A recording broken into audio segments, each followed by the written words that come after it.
हर हर महादेव। जय बाबा बर्फानी। मैं आप सभी का तहे दिल से स्वागत करती हूँ अमरनाथ यात्रा 2024 में। इस व्लॉग में आपको पूरी जानकारी मिलेगी कि कैसे हमने यात्रा शुरू की हेलीकॉप्टर के द्वारा और पैदल वापसी बालटाल के रूट से की। आपको यात्रा की एक एक डिटेल मिलेगी। फिलहाल आप देख सकते हैं ये 1 जुलाई 2024 के दर्शन हैं। आप देख सकते हैं पवित्र गुफा के पास कितना रश है। यहाँ पर लगभग 1 लाख से ऊपर लोग एकत्रित हो चुके हैं। इस साल अमरनाथ यात्रा में पहले 2-3 दिनों में काफ़ी रश देखा गया है। आप देख सकते हैं कितने यात्री पवित्र गुफा पर इस समय पहुंच चुके हैं। और ये नज़ारा है संगम पर घोड़े स्टैंड का। आप देख सकते हैं यहाँ पर कितने घोड़े हैं। जानने के लिए कि हम यहाँ पवित्र गुफा तक कैसे पहुँचे, हमारा सफ़र कैसा रहा, जुड़े रहिए आगे व्लॉग में। हर हर महादेव। हमने अपनी यात्रा आरंभ की नीलग्रथ हेलीपैड से। हेलीपैड के टिकट्स हमने श्राइन बोर्ड की वेबसाइट से तकरीबन 1-1.5 महीना पहले ही बुक करवा ली थी। और यहाँ पर हम वेट कर रहे हैं अपने हेलीकॉप्टर के स्लॉट की बारी आने का। अगर आप भी हेलीकॉप्टर से अपनी यात्रा करना चाहते हैं तो इस बात का खास ध्यान रखें कि आप हेलीकॉप्टर की टिकट ऑनलाइन ही श्राइन बोर्ड की ऑफिशियल वेबसाइट से बुक करवाएं। किसी स्कैम के चक्कर में ना फंसें।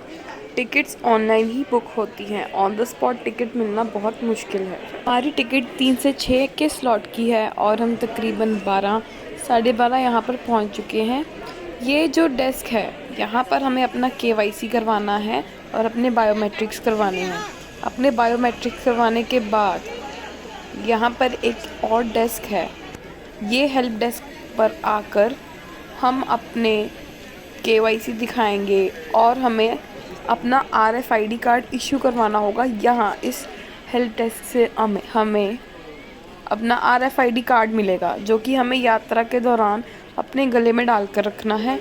इस काउंटर पर हमें अपने फिंगरप्रिंट्स और बायोमेट्रिक्स रजिस्टर करवाने हैं और आपको अपना ओरिजिनल आधार कार्ड अपने साथ रखना है और साथ में अपना मेडिकल भी रखना है। ये जो वैन खड़ी है इसमें आपके बैग्स चेक होंगे। यहाँ पर 2 कंपनीज़ के हेलीकॉप्टर्स चलते हैं, ग्लोबल और एरो। ये हेलीपैड पर सब लोग वेट कर रहे हैं। सब लोग तकरीबन 2-3 घंटे पहले ही आ जाते हैं। बट अगर आपका जो भी स्लॉट है, अगर 3 बजे का स्लॉट है तो आप 3 बजे भी आएंगे तो आपकी बारी उसी टाइम पर आएगी। तो पहले आने का कोई ज़्यादा फ़ायदा तो नहीं है। और ये मैं हूँ। बस मैं आपको इधर ही दिखूँगी क्योंकि यात्रा के टाइम शक्ल इतनी ख़राब हो जाती है धूल मिट्टी से। तो अभी बस इतनी ही मैं अपनी शक्ल शूट कर पाई हूँ। ये हेलीपैड से थोड़े व्यूज़ हैं। हेलीकॉप्टर जा रहा है और ये हेलीपैड की पार्किंग है। हमें इस चीज़ में बहुत दिक्कत आई कि हमने अपनी कार हेलीपैड नीलग्रथ हेलीपैड में पार्क की थी और हम वापस आए पैदल बालटाल तक। तो हमें बालटाल से ऑटो लेकर इधर आना पड़ा नीलग्रथ हेलीपैड और फिर हम अपनी गाड़ी उठाकर उधर लेकर गए। और अब हम आ चुके हैं हेलीपैड के अंदर। यहाँ पर आप अपने हेलीकॉप्टर की बारी आने की वेट कर सकते हैं। यहाँ से आप फ्री लंगर खा सकते हैं भोले का। और आपको यहाँ पर वेट करना है। जब आपका स्लॉट आएगा तो वो आपकी टिकट लेके आपके ओरिजिनल ID प्रूफ से आपकी टिकट को वेरीफाई करेंगे। टिकट वेरीफाई होने के बाद यहाँ पर जो भीड़ लगी है यहाँ पर उनका एक एजेंट आके नाम बोलेगा सबके और सब फिर एक एक करके अंदर आएंगे जब टाइमिंग होगी। तो अब वहाँ पर हमारा नाम बोल चुके हैं और हम आ चुके हैं हेलीपैड के अंदर वाली साइड। यहाँ से हम सिक्योरिटी चेक से होके अंदर आए और यहाँ पर हमारे बैग्स चेक हुए। उसके बाद यहाँ पर आकर हमारा हेलीकॉप्टर था ग्लोबल का। तो वहाँ पर आपको अपना वेट चेक करना है और ये काउंटर है एरो वालों का, हमारा है ग्लोबल वालों का। यहाँ पर आपका वेट चेक होगा, आपके लगेज का वेट चेक होगा और वो आपकी टिकट पर लिखा जाएगा। यहाँ इस काउंटर से आपका बोर्डिंग पास बनेगा। ऐसे आपका वेट, बैग का भी वेट होगा, लगेज का भी वेट होगा, वो आपके वेट में ऐड हो जाएगा। एक हेलीकॉप्टर में लगभग 400 किलो तक का वेट जा सकता है इंक्लूडिंग पायलट, लगेज और सब कुछ। यहाँ पर आपका बोर्डिंग पास बन जाएगा। उसके बाद वो आपको खुद बोर्डिंग पास देने आएंगे। आपको इधर अंदर वेट करना है। यहाँ पर वेटिंग एरिया है, यहाँ पर आपको वेट करना है। यहाँ पर अच्छे वॉशरूम्स भी हैं और इधर आपको लंगर भी मिल रहा है लुधियाना वालों का, तो आप लंगर भी खा सकते हैं अगर आपको भूख लगी है तो। और यहाँ पर अच्छा वेटिंग एरिया बना हुआ है। यहाँ पर आपको अपने हेलीकॉप्टर की बारी आने तक वेट ही करना होगा। और यहाँ से आपको थोड़ा बहुत बाहर का नज़ारा भी दिखता है, हेलीपैड दिखता है। आप यहाँ पर हेलीपैड और हेलीकॉप्टर को देखें क्योंकि आपको वेट करना पड़ेगा। तो हमारा हेलीकॉप्टर था 3 बजे का, बट हमारी बारी आई 3 से 6 का स्लॉट का हेलीकॉप्टर था हमारा। हमारी बारी आई 6:30 बजे, 6:15 बजे 6:15 तक हमारा हेलीकॉप्टर टेक ऑफ हुआ। यहाँ पर ये जो एजेंट खड़े हैं ये सबके बोर्डिंग पास चेक करके उनको अंदर भेजते हैं जब उनकी टर्न आती है।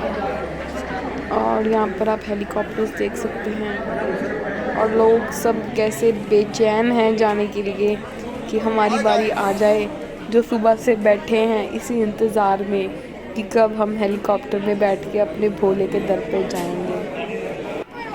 ये है हेलीपैड और यहाँ पर 3 से आई गेस ये जो ग्लोबल हेलीकॉप्टर का जो कंपनी है उसके 5 हेलीकॉप्टर्स उड़ते हैं और एरो वालों के 2 या 3 उड़ते हैं। तो जो लोगों का स्लॉट सुबह का भी था 9 से 12 का, उनकी 3 बजे तक बारी ही नहीं आई।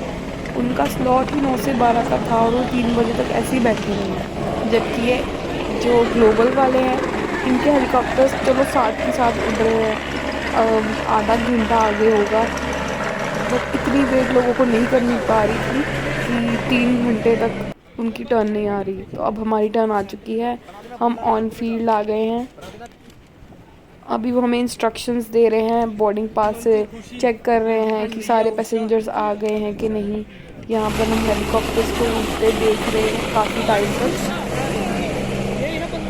हमें कुछ टाइम तक यहीं बैठकर अपने हेलीकॉप्टर की वेट करनी पड़ेगी। यहाँ पर आपके सामने बहुत हेलीकॉप्टर्स आएंगे और आप देखेंगे।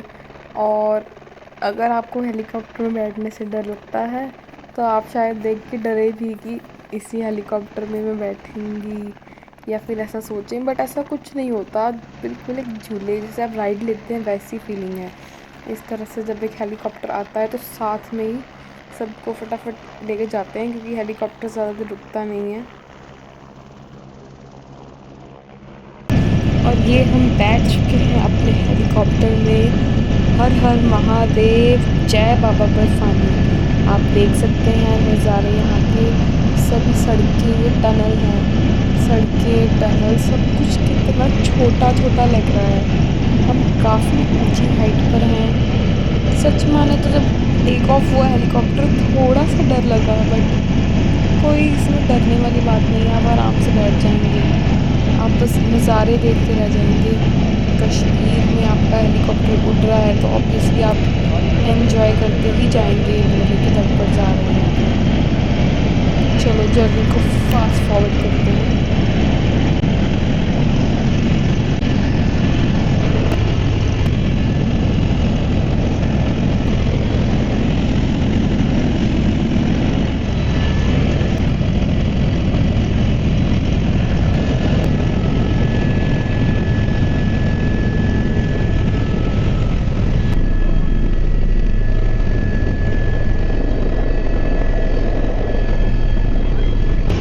And here we are finally at Panchtarni helipad.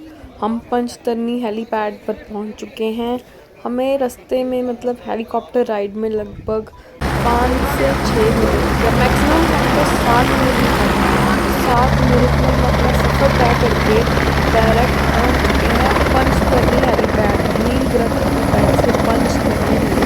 And guys I must say Panchtarni helipad के नज़ारे इतने सुंदर हैं। यहाँ पर आपको स्नो कवर्ड माउंटेन्स मिलेंगे और ये हेलीपैड जब आपका हेलीकॉप्टर यहाँ पर सेंटर में आके लैंड करता है तो मज़ा ही आ जाता है। तो जैसे कि हमारा हेलीकॉप्टर रात को पहुँचा था यहाँ पर, तो फिर 5 बजे के बाद आपको पंचतरनी से आगे भवन की ओर जाने नहीं देते और भवन पर रहने की कोई सुविधा भी नहीं है। तो पंचतरनी हेलीपैड हमारा जब हेलीकॉप्टर लैंड हुआ तो हमें यहीं पर रात रुकना पड़ा टेंट में। तो यहाँ पर हम पंचतरणी में, अभी आपको मैं रात के नज़ारे दिखा रही हूँ। यहाँ पर पूरा जैसे शादी का और भोले की शादी का दिन का माहौल है। यहाँ पर काफ़ी रौनक लगी हुई है। रात को ये लगभग 8 साढ़े 8 का टाइम है। ये मैं बिल्कुल हेलीपैड के सामने से आगे लंगर की ओर जा रही हूँ जहाँ पर हम रुके हैं। तो यहाँ पर आपको बहुत सारे लंगर और शॉप्स भी बहुत सारी मिल जाएंगी। आपको किसी भी चीज़ की ज़रूरत है, कोई गर्म कपड़े की अगर आप नहीं लाए, कोई सॉक्स, कोई खाने पीने के स्नैक्स। वैसे तो यहाँ पर लंगर बहुत हैं, बट फिर भी यहाँ पर स्नैक्स वगैरह हैं, पानी की बॉटल्स, कपड़े, गर्म जैकेट्स, शूज़, फिर चलने के लिए लाठी। आपको जो भी चीज़ की ज़रूरत पड़ेगी यहाँ पर इस मार्केट में आपको सब मिलेगा। और यहाँ पर बहुत सारे टेंट्स लगे हैं रात को रहने के लिए। ये आप देख सकते हैं और शॉप है। यहाँ पर शॉप्स बहुत सारी हैं। ये कपड़ों की शॉप है। अगर कोई होता है कपड़े नहीं लेकर जाता, जिनको नहीं पता हो, तो आप अपने साथ गर्म कपड़े ज़रूर कैरी करें। अपना रेन कोट ज़रूर कैरी करें, क्योंकि यहाँ पर कभी भी किसी भी टाइम बारिश हो जाती है तो आपको वेट करना पड़ता है, यात्रा नहीं कर सकते आप बारिश में। तो आप अपने साथ रेन कोट ज़रूर कैरी करें, कपड़े चाहे ना करें, क्योंकि रेन कोट डाल के आप बारिश में भी अपनी यात्रा कंटिन्यू कर सकते हैं। और पंचतरणी में ऑक्सीजन की काफ़ी ज़्यादा कमी है, तो उस चीज़ का भी ध्यान रखिए। सुबह लगभग 5 बजे हम निकल गए अपने से, और आप देख सकते हैं ये पंचतरणी के सुबह के नज़ारे हैं। हमने सुबह अपना ट्रैक स्टार्ट कर दिया। रोशनी आने पर लगभग 4:30 बजे रास्ते खुल जाते हैं भवन की ओर जाने के, तो हम भी निकल गए लगभग 5 बजे। ये सुंदरता है पंचतरणी कैंप की। और रास्ते यहाँ के आपको कच्चे ही मिलेंगे। हेलीपैड से, पंचतरणी हेलीपैड से पवित्र गुफा तक का 6 किलोमीटर का रास्ता है, जिसमें से लगभग 2 या 3 किलोमीटर की आपको ऐसे खड़ी चढ़ाई मिलेगी और रास्ता सारा ही कच्चा मिलेगा। आगे जो प्लेन रास्ता आएगा वो सारा बर्फ़ के ऊपर आपको चलना होगा। और यहाँ पर लिखा है ओम नमः शिवाय इंडियन आर्मी, जय भोले। नीचे आर्मी के टेंट्स लगे हुए हैं और यहाँ पर ग्लेशियर जमा हुआ है। और ये हेलीकॉप्टर जा रहे हैं। हेलीकॉप्टर से, हेलीपैड से हेलीकॉप्टर का आना जाना सुबह ही शुरू हो जाता है। सुबह 6 बजे से हेलीकॉप्टर के फ्लाइंग स्लॉट स्टार्ट हो जाते हैं। हम अपने पंचतरणी के कैंप से 5 बजे निकले थे और हमें चलते हुए तकरीबन आधा पौना घंटा हो चुका है। यहाँ पंचतरणी के आगे रास्ते पर भोले की कृपा से शुक्र है कि घोड़ों का अलग रास्ता है, नहीं तो सारे रास्ते आपको घोड़े इतने धक्का मुक्की करते हैं, आपको चलने की भी जगह नहीं देते। बिल्कुल यहाँ पर अभी घोड़े अलग हैं, आगे जाकर घोड़े इतने मिले हमें, उन्होंने हमें चलने तक की जगह नहीं दी। तो यहाँ पर घोड़ों की तो बहुत तकलीफ़ है। जितने भी लोग हमें मिलते हैं सब यही सब कुछ होता है कि हम चल लेंगे जितना मर्जी मुश्किल रास्ता हो, बट घोड़ों को तो हटाओ। और यहाँ से हमें भोले की गुफा के पहले दर्शन हुए। हर हर महादेव। हम गुफा के करीब ही हैं। हमें गुफा काफ़ी टाइम से ऐसे दिखनी स्टार्ट हो गई, बट ऐसा लग रहा है कि बस पहुँच गए, बट फिर भी पहुँचते पहुँचते बहुत ही टाइम लग गया। रश काफ़ी था वहाँ पर। बस भोले का नाम लेते हुए ऐसे कच्चे रास्तों पर हम चलते गए। भवन के थोड़ी ही दूर संगम के पास जब हम पहुँचे तो इधर घोड़ों का स्टैंड शुरू हो गया था। संगम घोड़ा स्टैंड होता है, संगम से आगे घोड़े नहीं जाते। तो यहाँ पर भी कुछ घोड़े रोके गए हैं, कुछ घोड़े वालों ने अपने घोड़े यहीं रोक लिए हैं पहाड़ के ऊपर। और ये ग्लेशियर से होते हुए आगे हम जा रहे हैं और ये ग्लेशियर की सीढ़ियाँ बनाई जा रही हैं यहाँ पर। और ये हम पहुँच गए हैं संगम टॉप पर। आप देख सकते हैं यहाँ पर घोड़ा स्टैंड बना हुआ है और कितने घोड़े खड़े हैं यहाँ पर। और गुफा से बस थोड़ी ही दूर हैं हम थोड़ी देर में ही गुफा तक पहुँचने वाले हैं। ये रास्ते में ग्लेशियर के नीचे एक सुंदर नदी बह रही है और यहाँ भी काफ़ी घोड़े खड़े हैं। इससे आगे, संगम से आगे घोड़े नहीं जाते, तो सभी घोड़े यहीं पर रुकते हैं। यहाँ से आपको आगे पैदल ही जाना होगा अगर आप घोड़े पर भी आए हैं तो। ये संगम टॉप है यहाँ पर घोड़ा स्टैंड है, सभी घोड़े यहीं पर रुकेंगे, इससे आगे घोड़े नहीं जाएंगे, आपको चलकर ही जाना होगा। और गुफ़ा की दूरी आप देख सकते हैं, यहाँ से काफ़ी मतलब 1-1.5 किलोमीटर की दूरी है गुफ़ा की।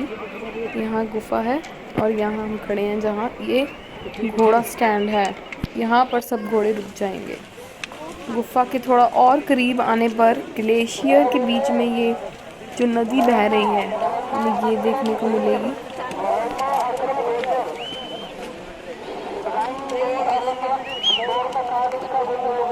और लोग भोले का नाम लेते लेते बातें करते करते पहुंच गए हम बाबा बर्फानी की गुफा पर। जय हो बाबा बर्फानी, हर हर महादेव। आप देख सकते हैं यहाँ पर बहुत ही ज़्यादा रश था। हमारी बारी 2.5-3 घंटे बाद आई दर्शन की लाइन में लगने के बाद।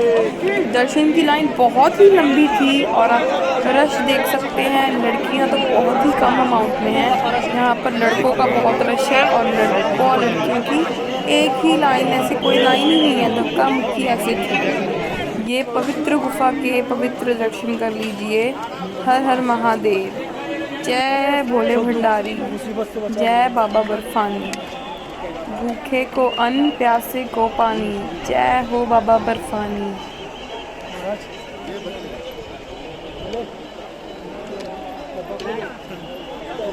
गुफा की सीढ़ियों की लाइन में खड़े ऊपर चढ़ने में हमें लगभग 2-2.5 घंटे लग गए।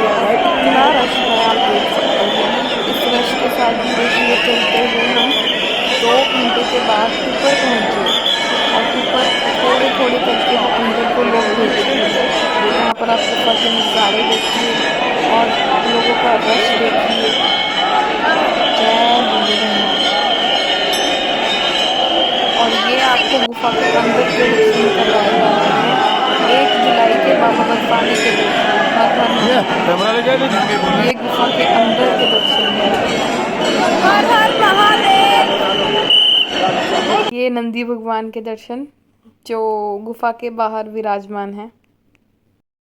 मैंने अपना मोबाइल जमा कर दिया है। हे भोले, भीड़ तो यहाँ बहुत ही है, आप देख ही सकते हैं। धक्का मुक्की रश बहुत ही ज़्यादा है यहाँ पर। तो अपने दर्शन करके हम वापसी के लिए निकल गए बालटाल के रूट से बालटाल बेस कैंप की ओर।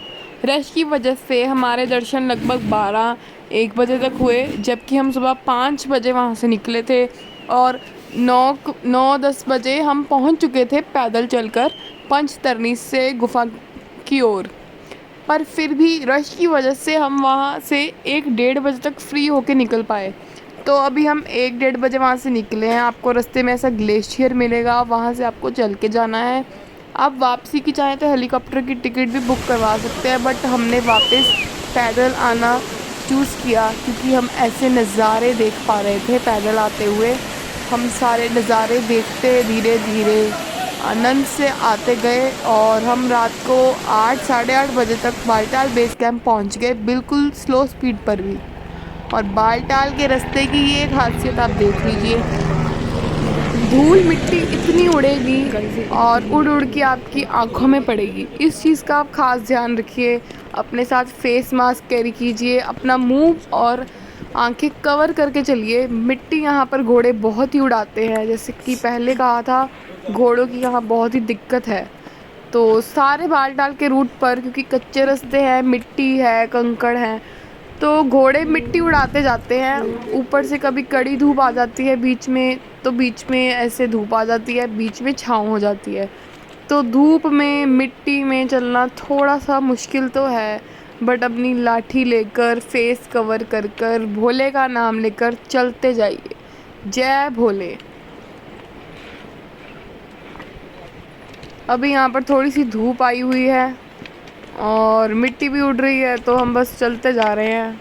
कंकर वाला रास्ता है, पर अगर आप ट्रैकिंग कर सकते हैं तो आप तो ही अमरनाथ आइए, क्योंकि आपको रास्ते तो ऐसे ही मिलेंगे। तो अपना सफ़र तय करते हुए हमें डोबेल के पास पहुंचते हुए रात हो गई और आप देख सकते हैं रूट पर लाइट्स ऑन हो चुकी हैं, अंधेरा हो चुका है। हम इस टाइम पर 8 बज चुके हैं और हम बस पहुंचने वाले हैं डोमेल। तो लगभग 8:30 बजे तक हम वापस डोमेल पहुंच गए थे। और बालटाल बेस कैंप लंगर में हम रात को रुके। जब हम डोमेल पहुंच गए तो यहाँ पर निशुल्क ऑटो सर्विस चलती है। तो अभी हम डोमेल चेक पोस्ट से आगे तक जा रहे हैं, जहाँ पर हमने RFID कार्ड अपने उतार कर दिए। वो गेट से हम चेक पोस्ट की ओर जा रहे हैं। यहाँ हम चेक पोस्ट पहुँच चुके हैं। थोड़ा सा हम पैदल चल के आए, नहीं तो डोमेल से बालटाल का रास्ता तकरीबन 2-2.5 किलोमीटर का है। तो हम जितना थक चुके थे, हम तो 2-2.5 किलोमीटर चलना अवॉइड ही करना पसंद करेंगे अगर हमें ऑप्शन मिलेगी।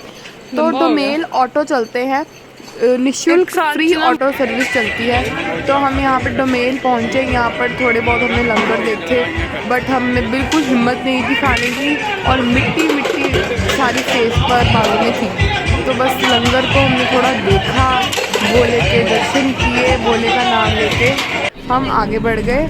और हमें ऑटो लेने आ गया डोमेल से। डोमेल से हम गए पक्के पुल के पास, एक लंगर में हम रुके रात। ये आप डोमेल के नज़ारे देख सकते हैं। यहाँ पर सारी शॉप्स हैं। अगर आप फूडी हो, आपको एक टिप देती हूँ कि पूरे अमरनाथ के रास्ते में सबसे अच्छे मतलब ये फास्ट फूड टाइप लंगर आपको डोमेल में मिलेंगे।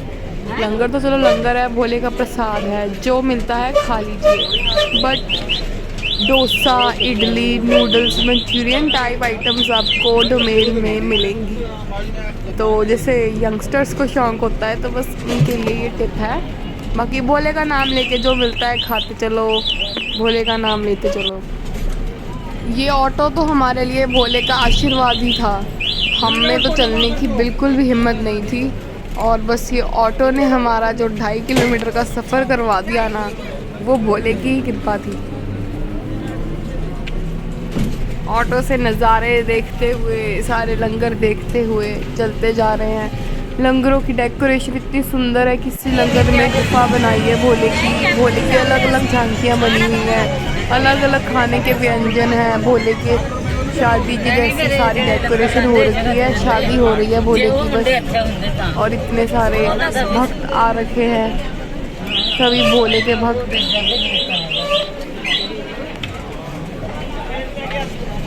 सुंदर सुंदर डेकोरेशंस और अच्छे अच्छे पंडाल ऑटो से हमने देखे।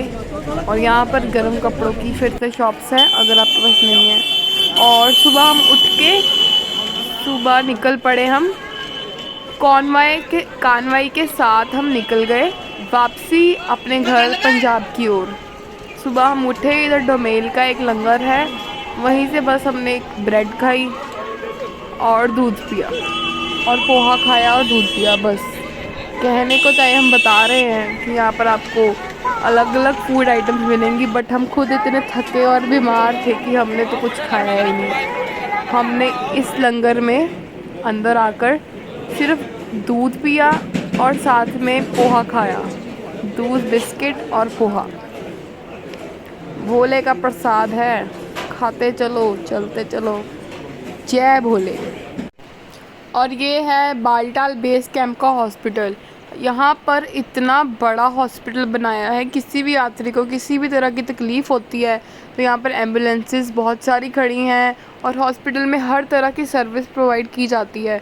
तो आपको इस चीज़ की टेंशन लेने की कोई ज़रूरत नहीं है। ये ऑटो है जिसमें हम बैठकर जा रहे हैं, ये 2.5 किलोमीटर का सफ़र करवा देते हैं। और ये है हॉस्पिटल, आप यहाँ पर कोई भी सर्विस ले सकते हैं। ये थी हमारी यात्रा। जय भोले।